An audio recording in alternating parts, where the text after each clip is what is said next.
Señor, gracias por la oportunidad que nos das el día de hoy de reunirnos una vez más alrededor de tu palabra. Queremos ser sensibles a tu voz y escuchar lo que tú quieras decirnos. Estamos deseosos de escuchar la revelación que tú quieras darnos y tener fe para poner por obra todo esto, Señor. En el nombre de Jesús, amén.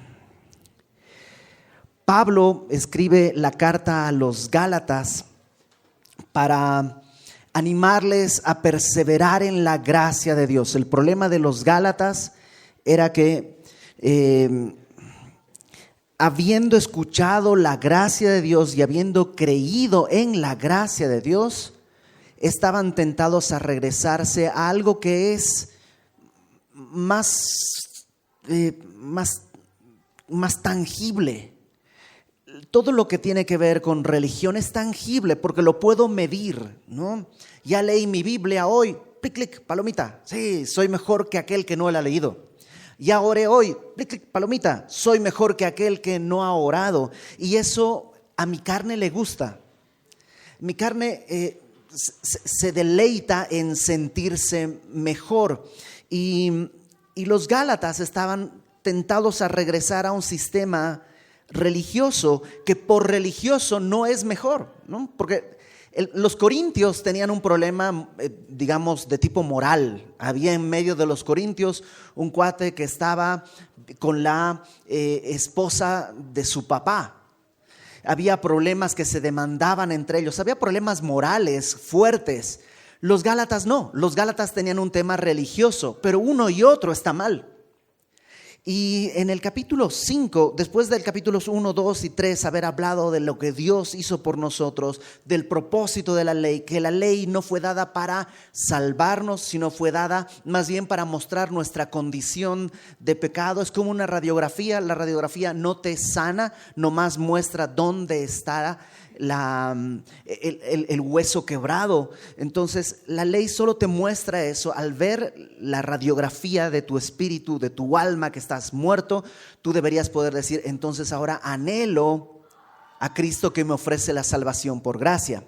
Y eso en capítulos 1, 2 y 3.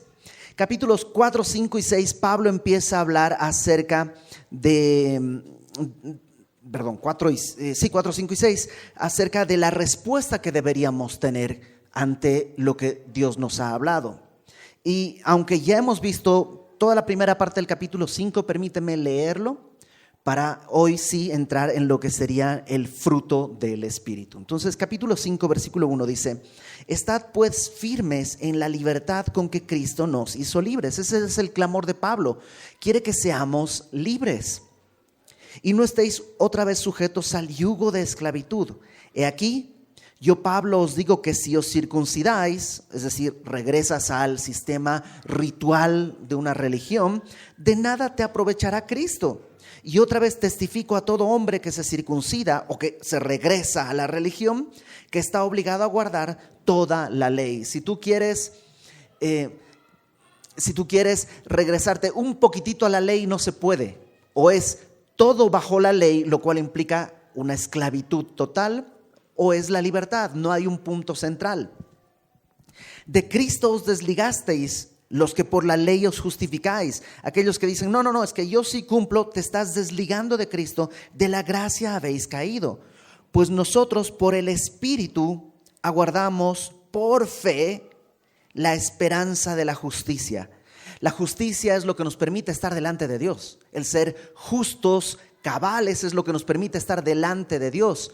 ¿Y cómo, dice Pablo, cuál es nuestra esperanza? Nuestra esperanza, dice ahí, la aguardamos por fe. Anhelamos que nuestra justicia va a venir por la fe. Porque en Cristo ni la circuncisión vale algo, ni la incircuncisión, sino la fe que obra por el amor.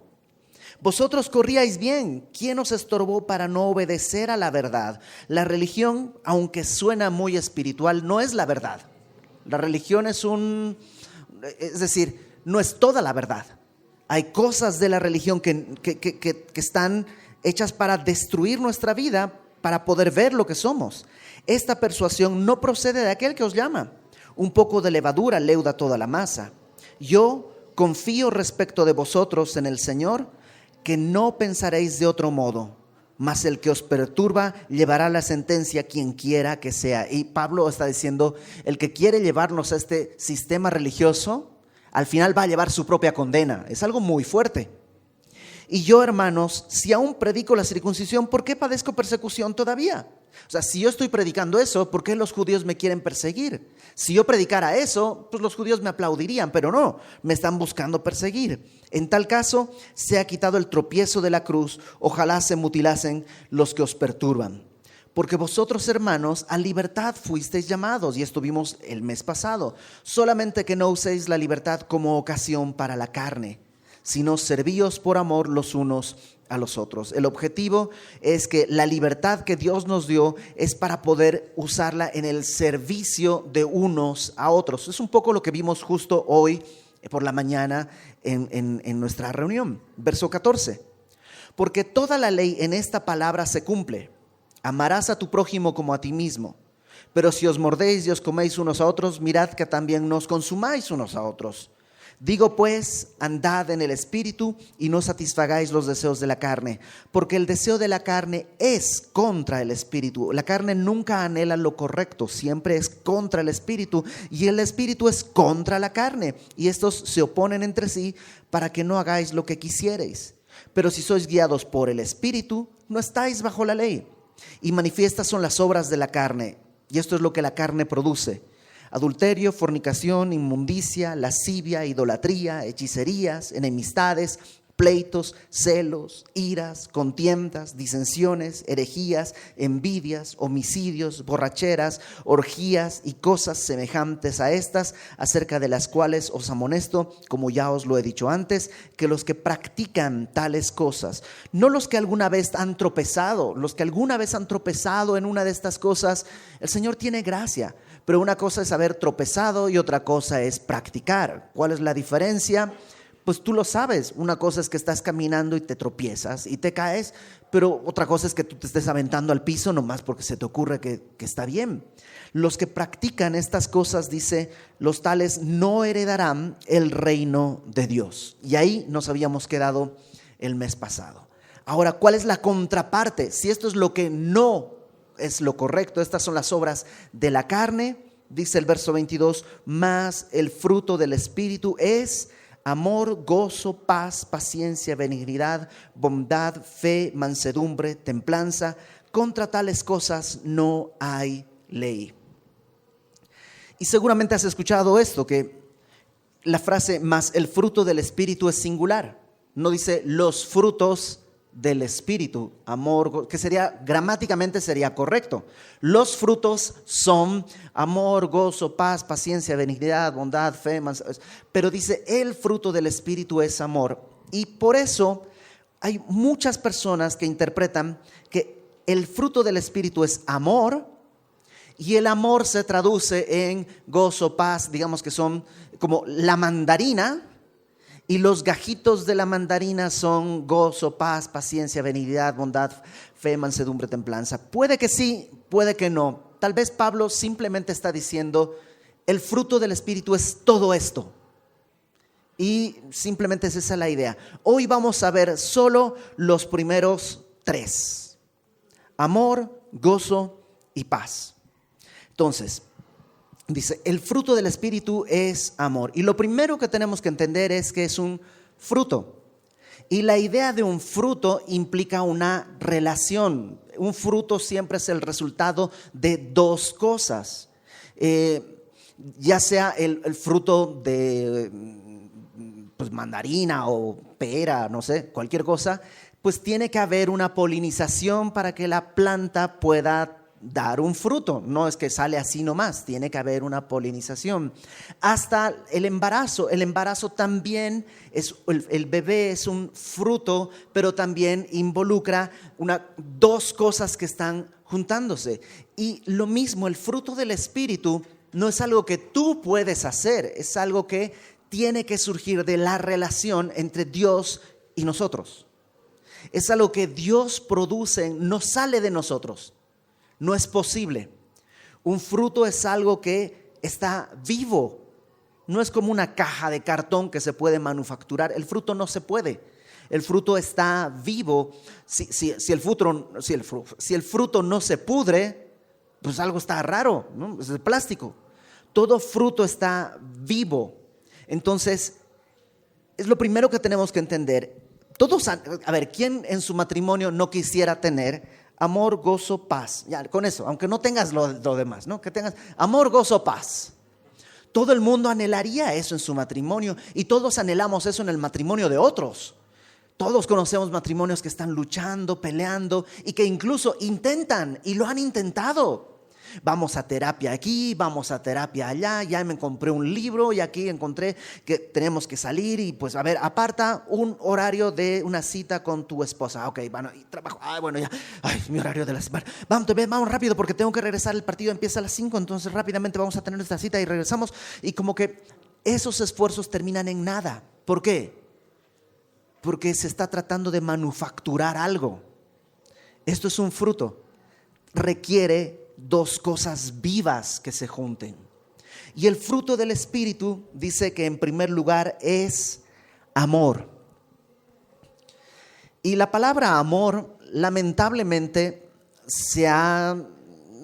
lo confieso abierta y públicamente, yo soy un purista obsesivo del lenguaje, ¿ok? Si mis hijos me dicen vistes, chancla segura, ¿ok? Pero es que el lenguaje es algo vivo. En esta casa no, el lenguaje aquí en mi casa es rígido, estático, y si por mí fuera, hablaríamos como Cervantes. No como Ricardo Cervantes, sino como el manco de Lepanto. Soy un purista del lenguaje. Entiendo que es imposible.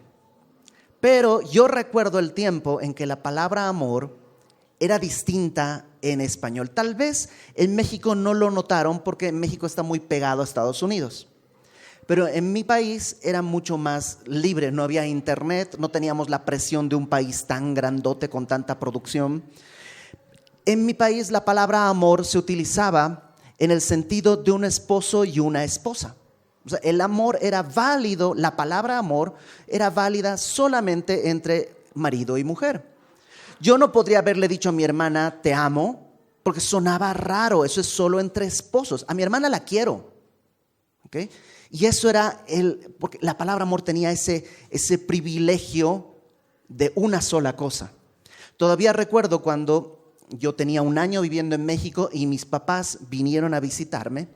Y en algún momento yo tenía que ir a trabajar y un amigo mío, yo ya empezaba a ir a Semilla y mi amigo los llevó a mis papás, los llevó a un estudio bíblico y mientras los llevó primero a tomar un café y mientras estaba platicando mi amigo, esto me lo contó mi papá y me lo contó un poco riendo, me dice, porque tu amigo dice, su hijo los ama. Y mi papá se rió, porque no se usa. O sea, un hijo no ama a sus padres. Un hijo quiere mucho, respeta y honra, pero la palabra amor solo es válida en el contexto marido y mujer.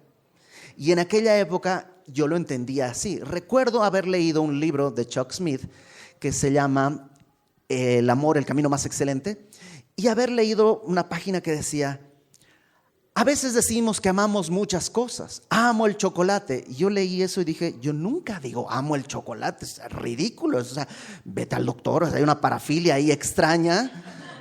No es posible. Pero es que en inglés sí es válido. En inglés no existe el concepto, la palabra te quiero. No es. Hay palabras más o menos, pero no existe como en español. El cariño, ese intermedio, no existe. Entonces, para ellos sí. En Estados Unidos puedes amar, ¿no? I love chocolate, pero en español no. En español me gusta, me encanta, me fascina, pero no amas el chocolate. Pero, pues eso es hace mucho tiempo. El día de hoy, en el español corriente, ya se usa amo el chocolate, amo las vacaciones. A los puristas del lenguaje nos sigue siendo de tropiezo, pero pues ya no peleo con molinos. Pero la palabra amor se ha distorsionado tanto que se ha desvirtuado. Porque Pablo, cuando utiliza aquí que el amor es fruto del Espíritu, está usando una palabra que tiene un contexto muy específico. Número uno, no es el contexto romántico. ¿Están de acuerdo que a veces en la iglesia decimos el amor no es un sentimiento, es una decisión? Pues yo tengo sentimientos por mi esposa.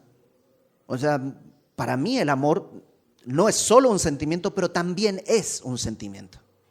Pero Pablo no está hablando de un sentimiento acá. Porque el sentimiento es algo efímero, es algo que pasa. Por definición, Joaquín Sabina dice que la pasión por definición no puede durar, ¿no? Y es verdad. Porque si alguien está en ese estado así de éxtasis de amor todo el tiempo, está loco. Ese sentimiento cambia. ¿Cuándo cambia? Cuando tienes una discusión. O cuando tienes una discusión ves a tu esposa, ay, qué ojitos tan lindos tienes. No, ves y te da miedo, ¿no? Ves cómo te está mirando o al revés, tus propios sentimientos no son de ternura, son de coraje. Y porque los sentimientos son así. A nuestros hijos, permítame usarlo en ese sentido, amamos a nuestros hijos, pero hay veces que nos pueden sacar de nuestras casillas y lo que sentimos no es amor. Rabia, odio, muchas cosas, pero no es amor. Ahora, eso es efímero también, ¿no? Pasa un poquito, te das cuenta, yo estoy para cuidarle y puedes recapacitar. Okay, eso no es lo que está diciendo Pablo, porque ese sentimiento es efímero. La palabra amor que Pablo está utilizando, creo que tenemos que entenderla en el contexto de lo que viene diciendo. Y si tú me acompañas en el mismo capítulo, al principio, Pablo dijo,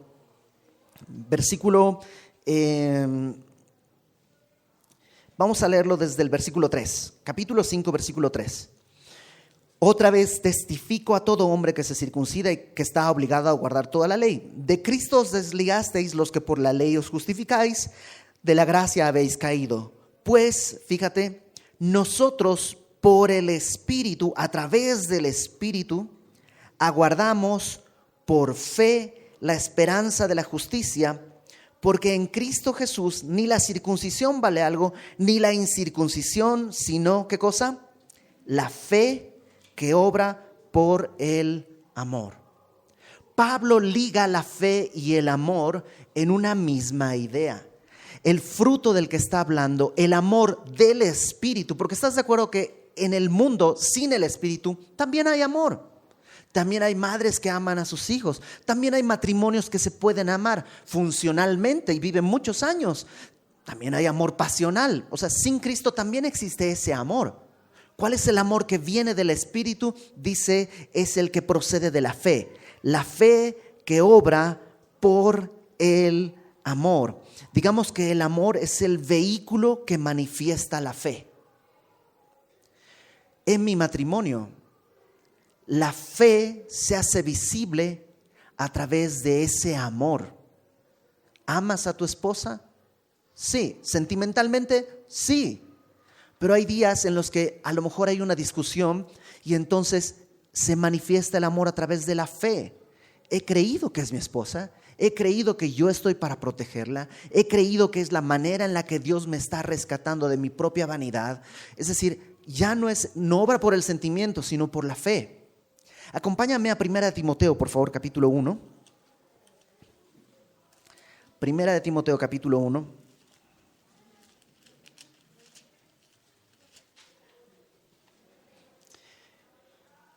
Versículo 5. Pablo le está rogando a Timoteo que se quede en Éfeso porque él no quiere quedarse, pero le dice, te rogue que te quedes en Éfeso porque tienes una tarea que hacer ahí como pastor. Y le dice en el verso 5 de 1 Timoteo 1:5, el propósito de este mandamiento es el amor. Pero fíjate qué tipo de amor, ¿ok? Amor nacido, número 1, de corazón limpio, número 2, de buena conciencia y número 3, de fe no fingida. Y yo creo que los entendemos cuando los volteamos. Porque una fe no fingida es una fe genuina, es una fe real, es una fe que funciona. ¿Cómo sabes que funcionan las bolsas de aire de tu coche? Pues cuando hubo un accidente y se activaron. Bueno, ¿cómo sabes que tu fe es real y genuina? Cuando hubo un acto, un choque, digamos, y tu fe funciona. Si tu fe no funciona, pues probablemente no era genuina, era pirata o era prestada. Una fe genuina se revela, por eso dice Pedro que es necesario que nuestra fe sea probada con fuego, para que sea hallada en alabanza y gloria cuando Jesucristo sea manifestado. Entonces, la fe genuina, verdadera, vámonos para atrás, ahí en el versículo 5, te permite tener una buena conciencia. Una buena conciencia es una conciencia en la que puedes decir, estoy en paz. No soy perfecto, pero los pecados, lo que tenía que pedir perdón, he pedido perdón. De lo que tenía que arrepentirme, pues estoy en proceso. O sea, mañana de nuevo tengo que volver a pedir perdón porque sigo pecando, pero mi conciencia está limpia, una buena conciencia, y eso te permite un paso para atrás, tener un corazón limpio.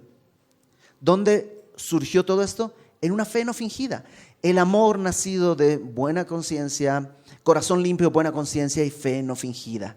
El fruto del Espíritu es ese amor. Y todos estamos llamados a tener ese fruto. Nuestros matrimonios se van a sostener en el amor pasional, tal vez los primeros años. Pero cuando ya pues, la edad empieza a hacer mella en el cuerpo y empiezan a aparecer las lonjas y las arrugas, a no ser que tu esposo o tu esposa sea arqueóloga, porque pues, si es arqueóloga, lo viejito como que el más le gusta, ¿no? Mientras más envejeces, más atractivo encuentra. Pero si no, el amor pasional no va a permanecer. ¿Cuál es el amor que puede permanecer? El amor que es fruto del Espíritu, que es el vehículo por el cual la fe está manifestándose. Yo creo en Dios. Yo creo que hay no sé cuántos millones de mujeres y Dios escogió que mi esposa sea mi esposa. Alguien preguntaba, ¿cómo estoy seguro de que era la mujer para mí? Pues fíjate el acta de matrimonio, si está su firma, es. ¿No? Y si no era, pues ya es, y si era. Dios no se equivoca. Y eso es fe. Porque hay días difíciles. Hay días, hay momentos, hay incluso periodos largos en que el matrimonio puede verse golpeado y atacado. ¿Qué me va a sostener? ¿Qué me va a sostener cuando por la razón que sea podría ser que mi esposa enferme y eso frustra todos mis planes? Pues podríamos estar escalando el Everest, pero mi esposa no puede. Voy a renunciar, yo era un alpinista, pero la fe me permite, por eso no sé si cuando te casaste diste tus votos, en la salud, en la enfermedad, en riqueza, en pobreza, para bien o para mal, fe. Cuando vengan problemas que ataquen desde adentro o vengan problemas desde fuera, ¿qué te va a sostener? ¿El amor pasional? Tal vez no. El amor del Espíritu, sí. Entonces, cuando Pablo dice que el fruto del Espíritu es amor, está hablando de este tipo de amor. El amor no es solo llevarnos bien. El amor habla de un bien activo. Es decir, maridos, amen a sus esposas, no se metan con ellas, dejen que hagan su vida y que no. Hay algo activo, es un mandato. Jesucristo no dijo, he aquí os doy un nuevo sentimiento. ¿Qué dijo? Os doy un nuevo mandamiento. Por tanto, hay un acto de obediencia al que estamos llamados en nuestro matrimonio. Amor. Y acompáñame por favor a 1 Corintios capítulo 13. Yo sé que pues es obvio que tenemos que aterrizar ahí. 1 Corintios capítulo 13 dice en el versículo 4: el amor es sufrido. Esta palabra no es que es mártir, no, sino sufrido quiere decir que es paciente. que aguanta, que es capaz de sufrir. Es benigno, eso quiere decir que es útil, que es servicial. El amor no tiene envidia. ¿Cuál fue el primer homicidio que hubo en la historia? Caín. ¿Por qué mató a su hermano? Por envidia. El amor no es jactancioso, no se envanece. Estas son como dos caras de la misma moneda. La jactancia es lo externo, lo que yo hablo y digo, y el envanecimiento es lo interno. Tal vez yo no digo nada, pero en mi corazón pienso que soy mejor que mi esposa y ella debería estar agradecida por estar conmigo. Eso es envanecimiento, es llenarte de humo, de nada, de aire. No hace nada indebido, no busca el pecado, no busca lo suyo, no es egoísta, no se irrita, no guarda rencor, eso es como que no lleva un registro de las ofensas, no se goza de la injusticia, mas se goza de la verdad. Todo lo sufre, todo lo cubre, digamos, todo lo cree, todo lo espera. Esta espera es de esperanza, ¿no? Todo lo soporta, y soporta es de resistir, de aguantar, como una columna. Ese es el amor que Dios quiere producir en el hombre y en la mujer. Y ese es el amor que Dios quiere producir en nuestros matrimonios. Entonces, ese es amor. Luego dice amor y después está gozo. Gálatas capítulo 5, versículo 22. El fruto del Espíritu es amor, luego gozo. Y el gozo no es algo que tiene que ver con ausencia de angustia. El gozo no tiene que ver con falta de dolor o algo así. Acompáñame a 2 Corintios. 2 Corintios capítulo 6.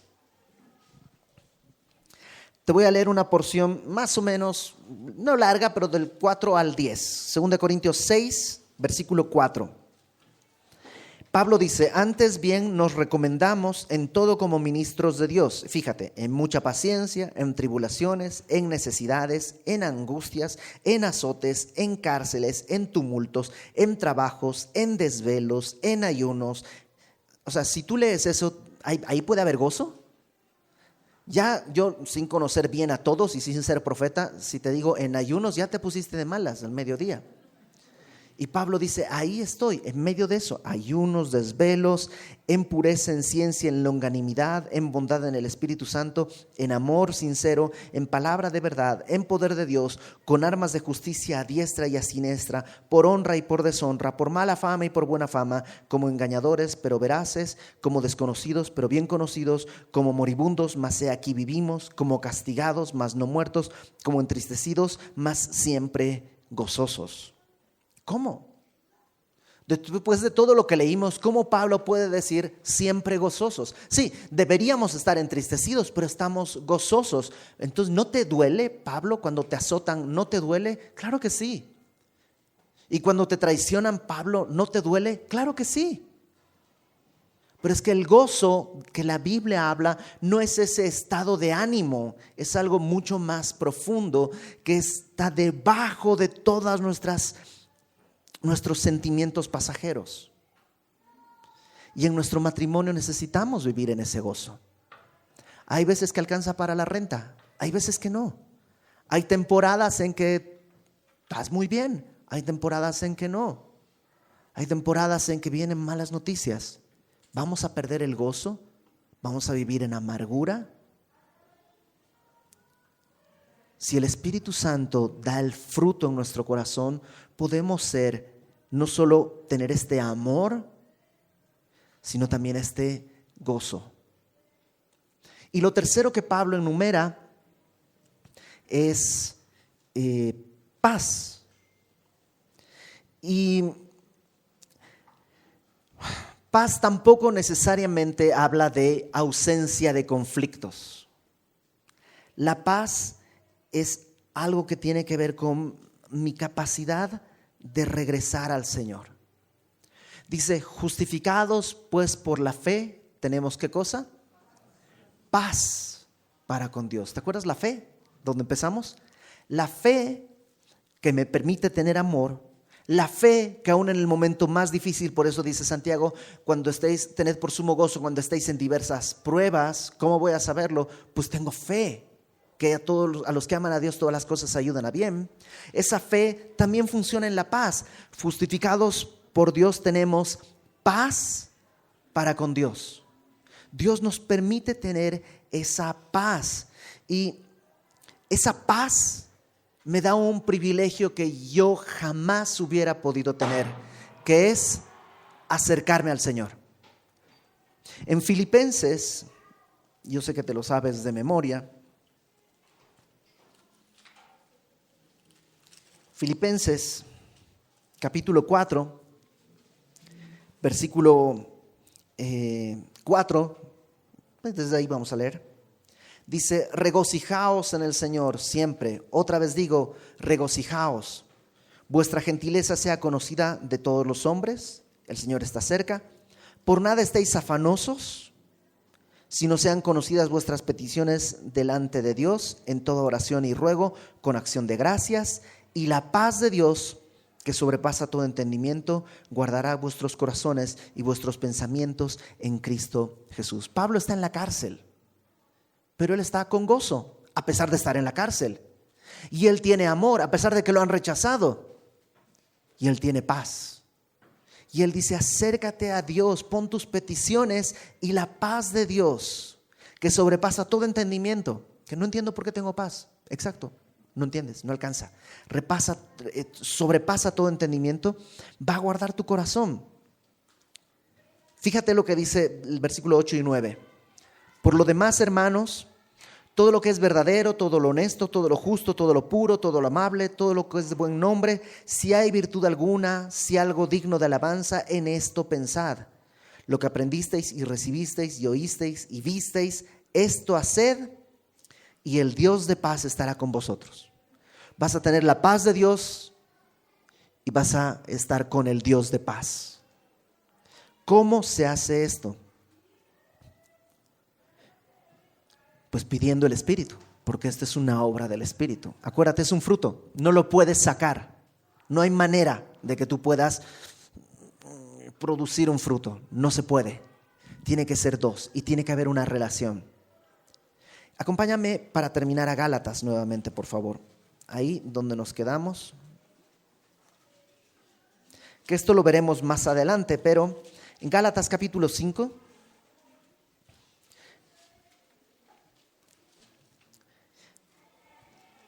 No voy a poder tener el fruto del Espíritu si estoy cultivando las obras de la carne. ¿Cómo voy a tener paz si en mi corazón hay pleitos, celos, iras, contiendas, disensiones y herejías? ¿Cómo voy a poder amar a mi esposa si en mi corazón hay envidias, homicidios, borracheras, orgías y cosas semejantes? No puedo buscar el fruto del Espíritu si estoy sembrando la carne. No es posible. ¿Estoy hablando de salvación? No, la salvación es algo que Dios, yo no puedo hacer nada para ser salvo. Él hizo todo. Pero una vez que hemos creído, nos queda un camino para recorrer. ¿Cómo quieres recorrerlo? ¿En la carne o en el Espíritu? Leímos que hace rato que en el 16 decía, andad en el Espíritu. Déjame leer el 22, 23 y 24 de Gálatas 5. El fruto del Espíritu es amor, gozo, paz, paciencia, benignidad, bondad, fe, mansedumbre, templanza. Contra tales cosas no hay ley. Pero los que son de Cristo han crucificado la carne con sus pasiones y deseos. Sí hay algo que tenemos que hacer. Crucifica tu carne con sus pasiones y deseos. Nadie puede decir, yo no tengo deseos pecaminosos. Porque todos somos seres humanos vendidos al pecado. Hasta Pablo dice, lo que no quiero hacer, eso hago.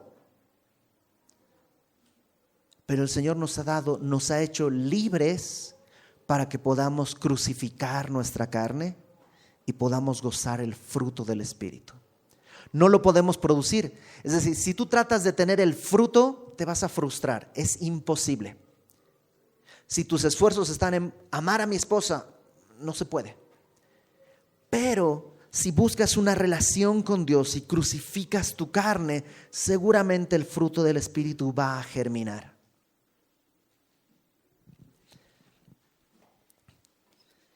En casa de mis papás hay un árbol de aguacate que lo sembramos en el límite del patio donde termina la casa, cuando era niño, ¿no? Y creció, y está enorme, y da tanto aguacate que en tiempo de aguacate, yo no como aguacate, ¿ok? Toda mi infancia comimos aguacate, o sea, en la época de aguacate es en vez de mantequilla, en la ensalada, es una barbaridad de lo que produce aguacate ese árbol. Hacíamos canastas y regalábamos a todos los vecinos. El problema es que en el barrio de mis papás todos los vecinos tienen árboles frutales, ¿no? Un tiempo se murió, raro, pero se secó. Estaban pensando en quitarlo porque pues está ahí sin ningún propósito, sin hojas, ramas secas.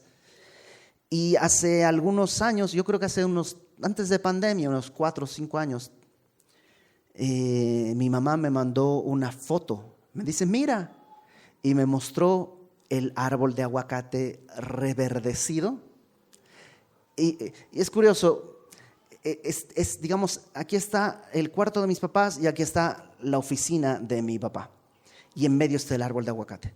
Y ese árbol, no sé si a propósito, pero siempre dejaba caer un fruto a esta altura más o menos. Entonces, en medio del follaje, uno iba caminando y ¡puc! Te dabas un aguacatazo siempre. Y era clásico. Si sales de ahí, uno vas para el otro lado. ¡Puc! Y en ese mismo lugar, y lo puse, si buscas en mi blog aguacate, no sé, mi blog se llama Ibert Cruz, pero si buscas aguacate, vas a ver la foto que me mandó mi mamá ese día, porque reverdeció el árbol y ahí estaba el aguacate. Y entonces me dice, ahí está, donde siempre, ahí entre la oficina de mi papá y la recámara de mis papás. ¿Qué pasó? Pues un día empezaron a echarle agua y agua y agua y revivió. Y revivió. Yo no sé si tu matrimonio está seco, pero tienes que echarle agua. ¿Qué agua? El agua de la palabra. O sea, pasa tiempos tú leyendo tu Biblia, buscando al Señor. No leas por leer, sino busca al Señor. Y pasen tiempos juntos en la palabra y vas a ver cómo el fruto va a empezar a salir. Ahora, el año pasado que fuimos a casa de mis papás, pudimos ir a visitarles después de mucho tiempo. Llegamos a la casa de mis papás, siempre llegamos alrededor de las 4 de la mañana. Llegamos, metimos las maletas, nos dormimos un ratito y al despertar, mi mamá me trae en un plato, me dice, mira, es el último aguacate de la temporada. Ya no tenía el árbol, ya no tenía ninguno, pero me guardaron el último aguacate que había. Y me saqué una foto, ahí está en mi Instagram, yo estoy con porque aparece un aguacate así grandote, ¿no? Estoy así en Instagram con mi foto de mi aguacate así grandote. Y Dios hace eso. Dios hace en nuestros matrimonios eso. En cada uno de nosotros, Dios nos ha dado una nueva vida. Entonces ya estamos vivos. A lo mejor estaba seco el árbol, pero estaba vivo. A lo mejor tu matrimonio está seco, pero está vivo. Confía en el Señor, búscale en su palabra. Deja que Él haga este fruto y vas a poder disfrutar en un matrimonio amor. ¿Quién no quiere amor en su matrimonio? Gozo. ¿Quién no quiere llegar a casa y sentir gozo y paz? Y a lo mejor muchos están llegando a casa no con amor, sino con hartazgo, no con gozo, sino con fastidio, y no con paz, sino con conflictos. Ese no es el propósito del matrimonio. El propósito del matrimonio es que seas gozoso en tu matrimonio y que puedas darle gracias a Dios y que tu matrimonio en tu corazón sea una excusa para adorar a Dios. Entonces vamos a orar y vamos a pedir que su Espíritu sea quien traiga todo esto a nuestro corazón. Señor, gracias porque podemos confiar en tu obra. y sabemos que tú harás esto. Tú has prometido que darás tu espíritu a quien lo pida. Y te pedimos, Señor, danos de tu espíritu. Aviva el corazón de cada uno de mis hermanos. Aviva nuestros matrimonios. Que nuestros hijos puedan, al ver nuestro matrimonio, anhelar un matrimonio así. Que esta generación que ha desechado el matrimonio, al vernos como casados, puedan ver que hay un propósito y un gozo que no está en la unión libre o en cualquier otra cosa, que solo está en la unión matrimonial que tú has bendecido. Danos de tu espíritu, Señor, y que los hombres podamos lavar a nuestras esposas con la palabra y cultivar esa relación contigo, y que eso sea para tu gloria. Que nuestras esposas sean esa influencia correcta para que nosotros te busquemos más, para que nosotros busquemos adorarte mejor. Que esto sea para que tú seas exaltado. En el nombre de Jesús. Amén.